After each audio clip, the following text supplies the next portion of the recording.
So when we're talking about inner child work, it's when we go back and deal with the inner parts of ourselves that are still hurt. And Jane's dealt with a lot of trauma. So before I would ever have anyone deal with this, I would say, before we even went to this place of visiting your inner child, we would want to make sure that someone is really ready, because our inner child, or we could call it our inner selves or our hurt parts of ourselves, whichever method you want to describe it with, is the area that keeps all of the hurt and pain inside of us. That's the part that shouts out for needing things.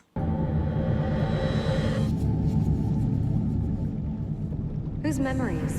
Whose memories? And your inner child is putting together a puzzle of a memory. And that's what our memories are. They're little tiny puzzle pieces that fit in one to the other.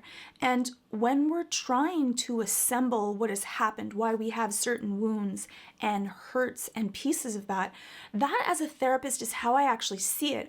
I'm putting together pieces of a puzzle so that I can get an accurate reflection of what you, in this case, Jane, as the client, is going through. Because only if I can see the world through her eyes and through her inner child's eyes can I really be able to help her. Whose memories? Whose memories? We show this little girl inside of this puzzle. Often when we're dealing with trauma and people that have gone through extreme trauma, they say that they felt themselves leave their own body and they went to another place, a safer place. And in this case, she went into this puzzle to escape so that she could have a part of herself that was still safe, even though she was going through horrible things. Kay, I don't know who you need me to be. And often I ask people to actually speak to their inner child, to talk to them, to say, what do they need? What pain are they going through? What do they need from me? And I think that this dialogue that Jane is having, if I was there with her, I would be asking her, what does she want? What is she feeling? Because when we're talking about healing from trauma, we have to go to the inception of the trauma. It's a difficult situation. It's not an easy thing to go to. And often if you're there with someone that you feel safe and caring with, it makes it so much easier because it's very painful. The reason that we put all of these memories into little boxes and kind of put them away into a cupboard is that they're so painful to open back up. And some of them heal on their own. And some of them don't. They come back like a festering wound. And those are the ones that we need to go in and cleanse and look at. I don't know if I'm supposed to feel happy. As a therapist, she's asking the right question. She's saying, what do you need from me? What do I need? I think that a lot of us don't even know what we need from ourselves. And you're perfect. And that is really beautiful. She's telling her that she's good enough as she is. The same thing that we all hope for, that we're accepted and loved and cared about. And it isn't our fault, because especially with children of childhood trauma and abuse, they blame themselves. They say that if they were a better child or could have done A, B, or C, this wouldn't have happened. So I would probably give the prompt of Jane to go even further, that it isn't her fault and that this isn't fair that it happened to her. I know you're a memory, but I don't know where to turn. Or who I can trust, or if I can. And so when Jane's asking about trust, she's really talking about herself. Herself and all of the different aspects, the shards of who she is, the people that she brings out when she needs them unconsciously, but the ones that are there to help her survive and keep her safe, because in the past she hasn't been. And so she's fractured herself into all these pieces, but it's hard for her to know who really is safe for her and if she can trust herself. I'm trying, but I don't know if I want to try anymore. And that's the point of how scary it is to always be having this inner battle within her, and how exhausting it is. And if you've ever dealt with depression or anxiety or trauma, it's exhausting to have to cope with it day in and day out. There you are. Come. That's my good girl. And this might be the first time that she left Kay in that room where she could be safe, and Jane took the part of having to deal with the abuse. No one tells. No one. No one tells. And here we see the monumental pit of her looking down at the well, at that secret that she's had to keep. Way that she saw her father as this huge monster. You can't fight Daddy. Nobody can. And her saying how he claims her, he has this hold. He's living still inside of her brain. Listen to me. That's not him. This is you.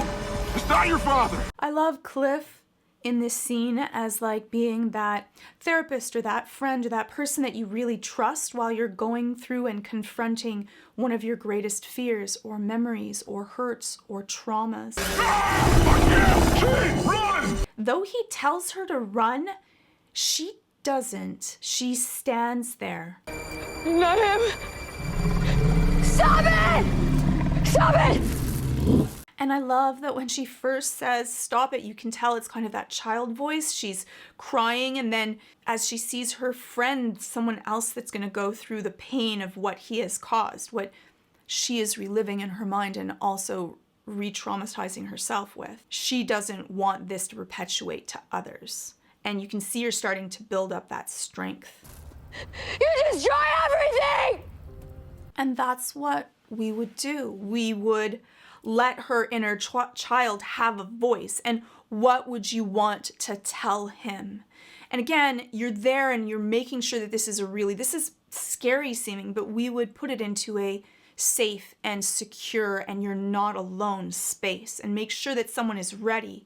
And then you would say whatever you want to that pain or hurt or trauma or person that has caused this to you, so that you would be free of this continual trauma that's living rent-free in your head. Because that's what's happening. She has to evict him from her head and let him know that he no longer has a hold on her. I will not let you destroy him! I hate you, you filthy, disgusting man! I am not afraid of you! I love that. I love her saying that I'm not afraid of you anymore. I love that she's able to shout at him and share her true feelings. And when someone's able to do that and confront their fear, their trauma in a really honest, raw way, it's really beautiful and really freeing.